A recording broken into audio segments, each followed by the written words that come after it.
Rafale کا انجام، بھارت کی شکست یا مغرب کا زوال؟ 7 مئی کی صبح جنوبی ایشیا کے آسمانوں پر ایک ایسا واقعہ پیش آیا جس نے نہ صرف بھارت بلکہ پورے مغرب کو جھنجھوڑ کر رکھ دیا۔ یہ جنگ پاکستان اور بھارت کے درمیان نہیں تھی، یہ دراصل ایک بڑی جنگ تھی۔ ایک طرف امریکہ، فرانس اور اسرائیل کے جدید ہتھیار، اور دوسری طرف چین اور پاکستان کے تیار کردہ دفاعی نظام اور حکمت عملی۔ بھارت نے رات کی تاریکی میں ایک خفیہ فضائی حملہ کیا جسے آپریشن سندور کا نام دیا گیا۔ حملہ شہری پروازوں کی موجودگی میں کیا گیا تاکہ پاکستان کے دفاعی نظام کو مشکل میں ڈالا جا سکے۔ بھارت نے سوچا کہ وہ خاموشی سے حملہ کرے گا اور بغیر مزاحمت کے واپس لوٹ آئے گا، لیکن پاکستان نے دنیا کو حیران کر دیا۔ پاکستان نے نہ صرف بروقت ردعمل دیا بلکہ دشمن کو پیچھے ہٹنے پر مجبور کر دیا۔ صرف ایک نہیں بلکہ بھارت کے 3 جدید ترین فرانسیسی ساختہ رافیل جنگی طیارے پاکستانی حدود اور کنٹرول لائن کے آس پاس مار گرائے گئے۔ ان طیاروں کو چینی ساختہ جیڈس مائٹی ڈریگن طیاروں اور PL-15 year to year missile کی مدد سے نشانہ بنایا گیا۔ یہ جدید میزائل طویل فاصلے تک دشمن کو ہدف بنانے کی صلاحیت رکھتا ہے۔ یہ پہلا موقع نہیں ہے۔ پاکستان نے 27 فروری 2019 کو بھی بھارتی MiG-21 اور Su-30M KI جنگی طیارے مار گرائے تھے۔ اس وقت بھی بھارت نے بزدلی کا مظاہرہ کرتے ہوئے امن کے نعرے لگانے شروع کر دیے تھے۔ پاکستان نے نہ صرف حملہ روکا بلکہ بھارتی طیاروں کے فضا میں مواصلاتی نظام کو بھی جام کیا۔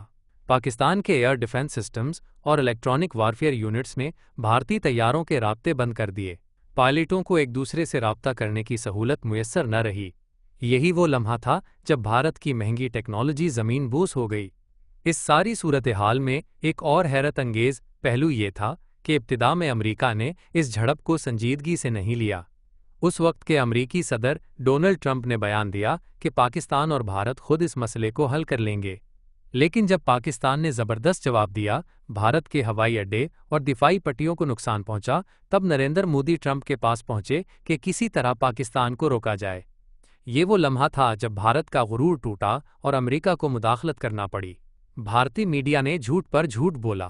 یہ کہا گیا کہ ہم نے پاکستان کے شہر فتح کر لیے ہیں، لیکن حقیقت یہ تھی کہ بھارت نہ صرف طیارے کھو چکا تھا بلکہ جنگی حوصلہ بھی۔ کئی ایئر بیسز کو خالی کروایا گیا اور دفاعی تنصیبات کو شدید نقصان پہنچا۔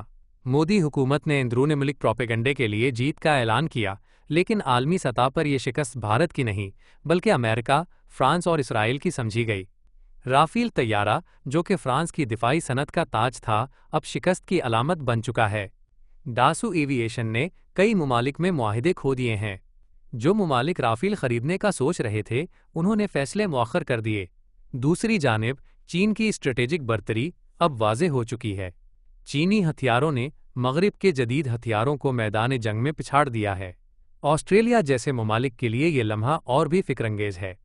جو ممالک چین کو صرف اقتصادی خطرہ سمجھتے تھے، اب جان چکے ہیں کہ چینی دفاعی صلاحیت صرف کاغذوں کی حد تک نہیں بلکہ عملی میدان میں مغرب کو شکست دے چکی ہے۔ آسٹریلیا نے اگر اپنی حکمت عملی پر نظر ثانی نہ کی تو آنے والے دنوں میں اس کی سلامتی خطرے میں پڑ سکتی ہے۔ یہ جنگ صرف میدان میں نہیں لڑی گئی بلکہ مارکیٹ میں بھی۔ ہتھیاروں کی عالمی منڈی میں فرانس، امریکہ اور اسرائیل کو بڑا دھچکا لگا ہے۔ چینی ٹیکنالوجی نے نہ صرف میدان میں بلکہ عالمی سطح پر اپنا اعتماد بحال کیا ہے۔ اب وہ ممالک جو امریکی یا فرانسیسی ہتھیار خریدتے تھے، اب چینی ہتھیاروں کو ترجیح دے رہے ہیں۔ نتیجہ یہ نکلا کہ بھارت کی کوشش ایک اسٹرائک کے طور پر شروع ہوئی لیکن ختم ہوئی عالمی سطح پر مغرب کی ٹیکنالوجی کی شکست کے ساتھ۔ یہ صرف 3 رافیل طیاروں کی تباہی نہیں بلکہ ایک عالمی عسکری بیانیے کی شکست ہے۔ یہ پیغام ہے ان سب کے لیے جو سمجھتے ہیں کہ صرف جدید ٹیکنالوجی ہی جنگ جیت سکتی ہے۔ حقیقت یہ ہے کہ کامیابی ان قوموں کا مقدر بنتی ہے جو اپنے دفاع کے لیے پرعزم، باہمت اور خودانحصار ہوں۔